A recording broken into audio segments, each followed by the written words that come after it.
दोस्तों नमस्कार। मीन राशि वाले मेरे मित्रों, आप सभी का आपके अपने YouTube चैनल में बहुत बहुत स्वागत है। इस पितृपक्ष में भूल कर भी मत करना ये 3 काम, वरना आपके पितृ आपसे क्रोधित होंगे, दुखी होंगे, आपको श्राप देंगे और आपके जीवन में बर्बादी और तबाही शुरू हो जाएगी। ये कोई साधारण काम नहीं है जिनके बारे में हम आपको बताने जा रहे हैं। साधारण तौर पर तो लोग जानते ही हैं कि पितृपक्ष में क्या करना है और क्या नहीं करना है, लेकिन लोगों को गहराई से विषयों का ज्ञान नहीं है। विशेष बातें लोगों को असल में पता ही नहीं होती हैं, क्योंकि हमारे पुराणों में तो इन सब बातों का विस्तार से वर्णन किया गया है, लेकिन अधिकतर लोग इस संसार में ऐसे हैं जो ना तो पुराणों का अध्ययन करते हैं और ना ही पुराणों के विषय में गहराई से कुछ समझते हैं और जानते हैं। इसी वजह से कहीं सुनी बातों को ही सुनते रहते हैं और मानते रहते हैं और जीवन में परेशानियों से कभी मुक्त नहीं होते हैं। तो आज के इस वीडियो में हम आपको ब्रह्म पुराण, विष्णु पुराण और गरुड़ पुराण में बताई गई 3 महत्वपूर्ण बातों के बारे में बताएंगे, जिन्हें भूल कर भी आपको पितृपक्ष में नहीं करना है। क्योंकि इन 3 कार्यों को करने के बाद यदि आप पितरों का श्राद्ध भी कर देते हैं, सही तरह से पिंडदान और तर्पण आदि भी करते हैं, सारे कर्मकांड करने के बाद भी आपको पितरों का श्राप लगता है, आपके पितर आपसे नाराज हो जाते हैं। इसी वजह से कई बार आपने यह सुना होगा कि सब कुछ ठीक तरह से करने के बाद भी, विधि विधान से श्राद्ध आदि कर्म करने के बाद भी पितृदोष समाप्त नहीं हो रहा है, क्योंकि लोगों को सही बातों का ना तो ज्ञान है और ना ही उन्हें किसी ने बताया है। तो ऐसे में आपको यह वीडियो अवश्य देखना चाहिए, क्योंकि इस वीडियो में आपको विषयों को गहराई से बताया जा रहा है और इस वीडियो की हर एक बात शास्त्रीय पद्धति पर आधारित है। साथ ही साथ दोस्तों, हम आपकी राशि के जातकों के लिए विशेष तौर पर ग्रह गोचर के आधार पर यह भी बताएंगे कि कौन सी हैं वो घटनाएं जो आने वाले 3 से 4 दिनों में आपके जीवन में घटित होने जा रही हैं, जिसके अनुसार आपको अपने जीवन को व्यवस्थित कर लेना चाहिए। जी हाँ दोस्तों, तो वीडियो बेहद ही खास है और आपकी राशि के जातकों के लिए यह एक संजीवनी बूटी के समान जानकारी लेकर आया है।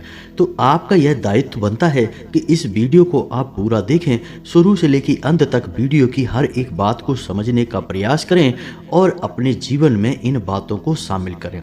इससे आपके जीवन में 100% बदलाव आएगा, इस बात की हम गारंटी देते हैं। तो बिना समय खराब किए चलिए आज के इस वीडियो को शुरू करते हैं। लेकिन वीडियो प्रारंभ करने से पहले आपसे एक विनम्र निवेदन है कि कमेंट में पूरे भक्ति भाव के साथ जय मां भद्रकाली अवश्य लिखें। माता का सीधा प्रेम और आशीर्वाद आपको प्राप्त होगा। याद रखें, जिनके साथ हैं माता भद्रकाली, उनका कोई बाल भी बांका नहीं कर सकता है। पितृपक्ष वर्ष का वह समय होता है जब इंसान अपने उन पुरखे पूर्वजों के संपर्क में आता है जो अब इस संसार को छोड़कर जा चुके हैं, लेकिन स्वयं भगवान विष्णु के द्वारा उन पुरखे पूर्वजों को इतनी शक्ति प्रदान कर दी गई है कि वे अब देवता बन चुके हैं और पितृलोक में वास करते हैं। तो धार्मिक मान्यताओं के अनुसार ऐसा माना जाता है कि पितृपक्ष के दौरान जब सूर्य का प्रकाश धरती को छूता है तो उस प्रकाश में पितृ ऊर्जा भी समाहित होती है और यह पितृ ऊर्जा धरती पर चारों ओर बिखर जाती है। इसका मतलब यह हुआ कि आपके पितृ सूर्य की किरणों के माध्यम से आपसे संपर्क करने की कोशिश करते हैं। वहीं विष्णु पुराण में यह कहा गया है कि पितृ हमारे किसी न किसी माध्यम से हमसे सीधे संपर्क करने की कोशिश भी करते हैं। इसका उदाहरण यह है कि पितृ गाय या कुत्ता या फिर किसी भिखारी या फिर किसी महिला के रूप में आपसे संपर्क स्थापित कर सकते हैं और आपके मन के भावों को पढ़ने की कोशिश करते हैं। तो ऐसे में यह बहुत महत्वपूर्ण हो जाता है कि जब आपके दरवाजे पर कोई जानवर या फिर कोई भिखारी आता है तो आप भूले से भी उसका अपमान ना करें, क्योंकि कहीं ना कहीं पितृ ऊर्जा उसके शरीर में समाहित होगी। अब इसका मतलब यह तो नहीं है कि सीधे तौर पर कोई पितृ ही आपके रूप बदलकर जानवर के रूप में आ जाएंगे। इसका मतलब यह हुआ कि उस जानवर के शरीर में, मन मस्तिष्क में पितृ ऊर्जा का थोड़ा बहुत अंश निश्चित तौर पर समाहित होगा। यह जो समझ है, यह जो लेन देन है, यह हम इंसानों के समान नहीं है। यह ऊर्जाओं का बदलाव है और ऊर्जाओं की समझ है। तो आप चाहे अपने पितरों के विषय में अपने मन में कोई विचार भी लेकर आएंगे तो वे आपके विचार आपकी पितृ ऊर्जा ग्रहण कर लेगी। इसका मतलब यह नहीं कि आप जब कुछ बोलेंगे या जब कुछ करेंगे तभी आपके पितरों को पता चलेगा। तो अब ऐसे में आपको यह करना है कि आपके दरवाजे पर यदि कोई जानवर आता है, कोई भिखारी आता है या कोई महिला मदद मांगने के लिए आती है तो आपको उसकी तत्काल मदद कर देनी चाहिए अपनी क्षमता के अनुसार। इससे आपके पितृ प्रसन्न होते हैं। जी हाँ दोस्तों, साथ ही साथ कुछ छोटे छोटे कार्य और हैं जिन्हें करने से आप अपने पितरों का भरपूर प्रेम और आशीर्वाद प्राप्त कर सकते हैं। सबसे बड़ा कार्य जो आपको नित्य करना होगा वह है कि आपको दक्षिण दिशा में गाय के घी का एक दीपक नित्य जलाना होगा। शाम के समय यह दीपक आप जलाएं और याद रखें कि दीपक आपको घर की दक्षिण दिशा में ही रखना है। इससे आपके पितृ बहुत प्रसन्न होंगे। इस कार्य से पितरों का ऊर्जा वर्धन होता है और आपके पितृ ऊर्जा ऊर्ध्वगामी हो जाती है, यानी आपके पितरों को मुक्ति प्राप्त करने में मदद मिलती है। ऐसे में आपकी राशि के जातकों के लिए एक महत्वपूर्ण कार्य है जो आपको नित्य करना चाहिए। वह कार्य है कि आप किसी गाय को हरी घास नित्य खिलाएं इस पितृपक्ष में। इससे आपके आमदनी के स्रोत बढ़ेंगे, आपका बुद्ध मजबूत हो जाएगा और आपकी धन संपत्ति को लेकर, रुपए पैसे को लेकर जो समस्याएं हैं वो समाप्त हो जाएंगी, धन की आवक होने लगेगी। अब हम आपको पितरों के विषय में विशेष ज्ञान दें उससे पहले आपके जीवन में घट रही घटनाओं के बारे में कुछ जानकारी दे दें और भविष्य में आपको किन सावधानियों को लेकर चलना है ताकि आप किसी बड़े नुकसान से बच सकें। व्यवसाय में आपके थोड़ा उथल पुथल भरा माहौल है। जी हाँ दोस्तों, यही हाल आपकी नौकरी में भी है। जो लोग नौकरी करते हैं उनके कार्यस्थल पर भी थोड़ा सा माहौल उनके प्रतिकूल बना हुआ है। तो आपको बहुत ही सकारात्मकता के साथ अपने कार्यस्थल पर कार्य करना होगा और लोगों से जितना हो सके उतना कम से कम चर्चा या बात करें। अब रही बात व्यापारिक स्थलों पर, तो वहाँ पर भी व्यापार में थोड़ी सी स्थिति उतार चढ़ाव वाली है। ये यूँ कहें कि स्थिति कठिन बनी हुई है। व्यापार को चला पाना मुश्किल हो रहा है।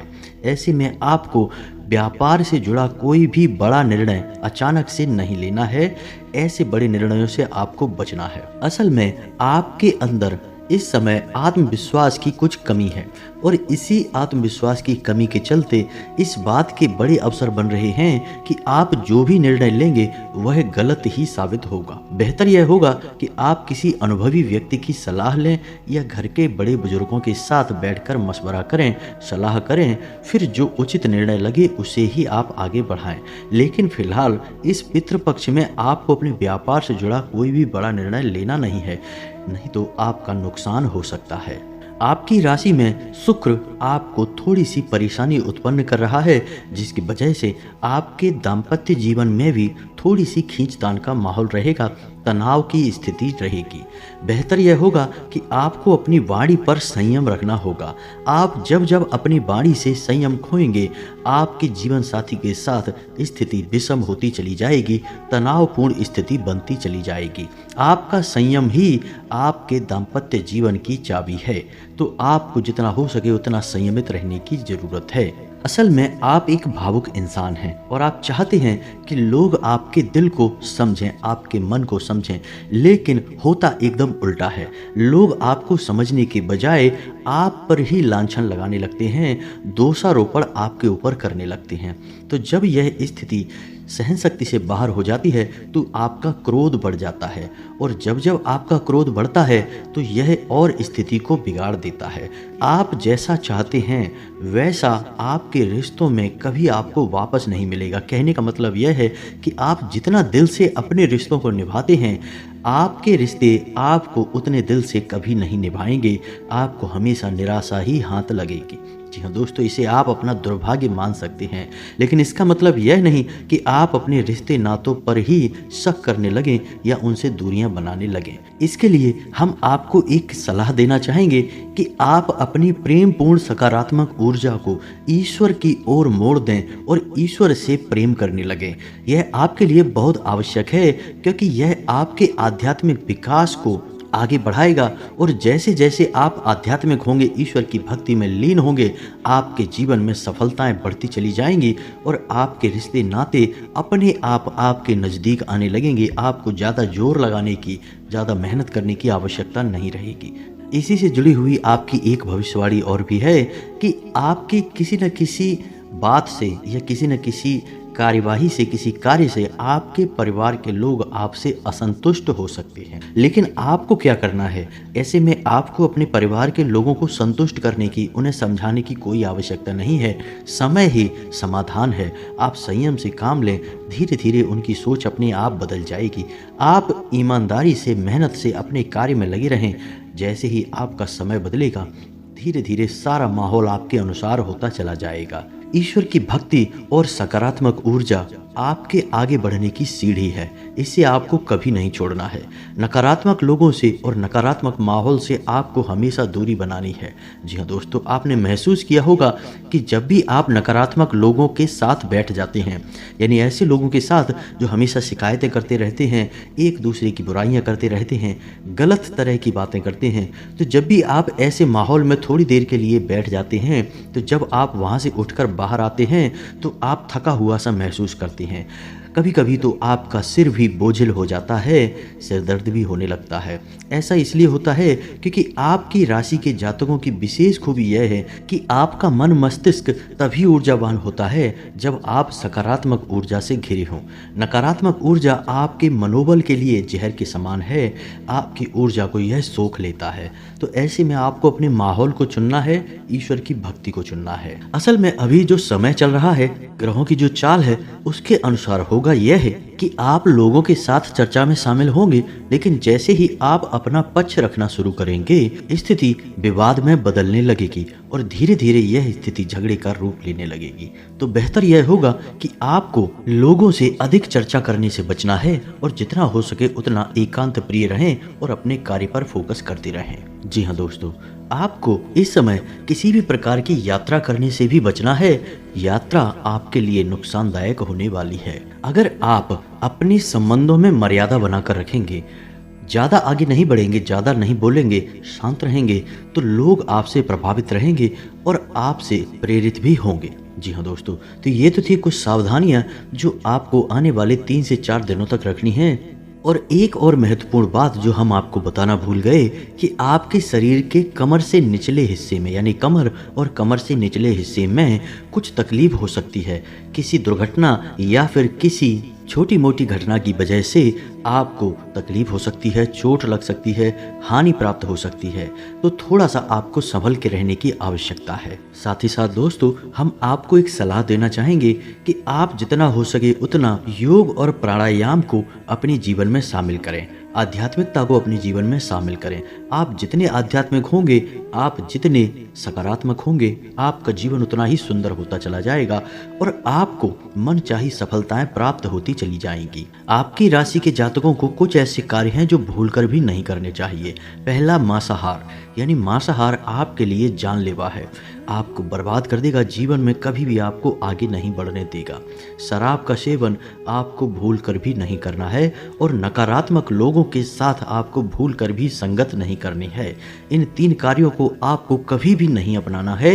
यदि आप इन कार्यों में से किसी एक को भी अपने जीवन में शामिल रखेंगे, आपकी बर्बादी तय है। तो ये तो थी आपकी राशि के बारे में कुछ विशेष बातें जिनका आपको ख्याल रखना है और आने वाले समय को आप इन बातों के अनुसार प्लान कर सकते हैं, विचार कर सकते हैं। अब बताते हैं कि वो 3 खास बातें जो आपको इस पितृपक्ष में भूल कर भी नहीं करनी है। तो ध्यान से सुनिए दोस्तों। पहला, कि आपको अपने पितरों का भूल कर भी अपमान नहीं करना है।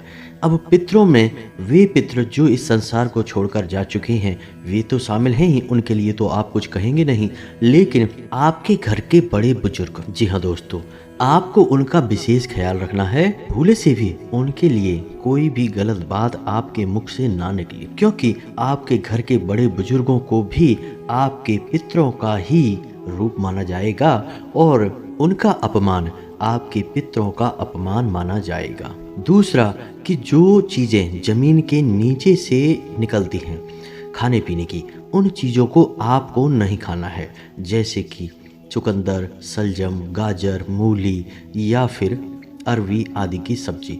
आपको इन चीज़ों को नहीं खाना है। इनको खाने से पितृ नाराज हो जाते हैं। इसका कारण यह है कि पितृपक्ष में जमीन को किसी भी कीमत पर खोदना नहीं चाहिए, क्योंकि सूर्य की किरणों में जो पितृ ऊर्जा समाहित होती है वह असल में जमीन में समाहित हो जाती है, और जब आप जमीन को खोदते हैं तो इससे वह पितृ ऊर्जा नाराज हो जाती है और आपको श्राप देती है। जी हाँ दोस्तों, इसका वर्णन ब्रह्म पुराण में स्पष्ट तौर पर बताया गया है कि पितृपक्ष में जमीन से निकली हुई चीजों का उपभोग भूल कर भी नहीं करना चाहिए और ना ही जमीन को खोदना चाहिए। जी हाँ दोस्तों, इसी प्रकार किस धातु के बर्तन में भोजन बनाना है और खाना है इसका भी विशेष विधि विधान है। लोहे के बर्तन में ना तो खाना बनाना चाहिए और ना ही खाना चाहिए। लोहे के सामान का प्रयोग खाने पीने की वस्तुओं के साथ करना वर्जित है, तो ऐसा भी आपको नहीं करना है। आप लोहे के अलावा किसी भी अन्य धातु के बर्तन का प्रयोग खाने पीने में कर सकते हैं। जी हाँ दोस्तों, इसी के साथ साथ किसी भी महिला का भूल कर भी अपमान पितृपक्ष में नहीं करना है, अन्यथा पितृ नाराज होते हैं, क्रोधित होते हैं, आपको श्राप दे देते हैं। जी हाँ दोस्तों, इसी के साथ साथ यदि आप किसी तीर्थ स्थान पर जाने का प्लान कर रहे हैं तो पितृपक्ष में किसी भी तीर्थ स्थान पर ना जाएं, यह वर्जित होता है।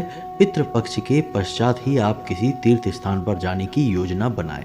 जी हाँ दोस्तों, लेकिन यदि आप मंदिर आदि जाना चाहते हैं तो आप जा सकते हैं, लेकिन पितृपक्ष के दौरान मंदिर जाने के भी कुछ विशेष विधि विधान हैं, उन्हें भी आप समझ लें तो बहुत आवश्यक रहेगा और आपको पितरों का श्राप नहीं लगेगा। पहला कि जब आप मंदिर जाएं तो दिन के समय ही जाएं, बेहतर होगा कि सुबह के समय ही जाएं। दोपहर या रात्रि के समय मंदिर ना जाएं, यह अशुभ काल हो जाता है पितृपक्ष में, इस समय मंदिर जाना ठीक नहीं है। दूसरा, मंदिर जाते समय शांत और सम्मानजनक व्यवहार ही करना चाहिए, हंसी मजाक नहीं करना चाहिए। जी हाँ दोस्तों, तीसरा कि जब आप मंदिर जाते हैं तो अपने पितृ पूर्वजों के लिए भी वहाँ पर आपको भगवान से प्रार्थना करनी चाहिए और उनकी सद्गति और मुक्ति की प्रार्थना करनी चाहिए। इससे पितृ आपके प्रसन्न होते हैं और आपको शुभता का आशीर्वाद देते हैं। तीसरा कि मंदिर में किसी भी प्रकार के अनुष्ठान में ना तो आपको भाग लेना है और ना ही अपनी तरफ से कोई भी विशेष अनुष्ठान इस पितृपक्ष में आपको नहीं करना है। बस इन सब सावधानियों को आपको बनाकर रखना है। इसके बाद आपके पितृ आपसे हमेशा प्रसन्न रहेंगे, आपको आशीर्वाद देंगे। अब जाते जाते आपको एक ऐसी विशेष जानकारी देते जाते हैं जिससे आपका यह पितृपक्ष सफल हो जाएगा और निश्चित तौर पर आपके पितृ आपको आशीर्वाद देंगे। जी हाँ दोस्तों, तो आप ध्यान से सुने कि आपको क्या करना है। जब भी आपके घर की महिलाएं रोटी बनाती हैं यानी आटा मारती हैं, तो आपको उन महिलाओं से कहना है कि आटे की एक बड़ी लोई बनानी है और उस लोई में थोड़ी सी हल्दी मिला देनी है। जी हाँ दोस्तों, आटे की उस लोई में थोड़ी सी हल्दी पिसी हुई मिला देनी है और उस लोई को किसी बच्चे के हाथों, जी हाँ दोस्तों याद रखना है, लड़का होना चाहिए और बच्चा होना चाहिए, घर का सदस्य होना चाहिए, बाहर वाला नहीं, तो किसी बच्चे के हाथों गाय को खिलवाएं। अब ऐसे में आपको ध्यान यह रखना है कि बच्चे का मुख दक्षिण दिशा की ओर होना चाहिए, क्योंकि दक्षिण दिशा पितरों की दिशा मानी जाती है।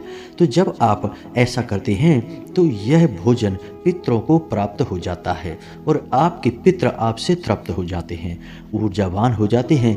आपके ऊपर किसी भी प्रकार का पितृ दोष यदि लगा हुआ है तो वह क्षण भर में समाप्त हो जाता है। आपके पितृ आपको आशीर्वाद देते हैं। तो उम्मीद है कि आपको समझ में आ गया होगा कि आपको यह उपाय कैसे करना है। इसी के साथ साथ यदि आपके मन में कोई भी प्रश्न उठता है तो आप कमेंट करके पूछें, हम आपके सभी प्रश्नों के जवाब देने की पूरी कोशिश करेंगे। इसी के साथ साथ आज के इस वीडियो को विराम देते हैं। कमेंट में पूरे भक्ति भाव के साथ जय माँ भद्रकाली लिखना ना भूलें, जय पितृ देवता लिखना ना भूलें। आपको माँ भद्रकाली का और पितृ देवता का पूर्ण प्रेम और आशीर्वाद प्राप्त होगा। मिलते हैं अगले ज्ञानवर्धक वीडियो में, तब तक के लिए धन्यवाद। जय माता की।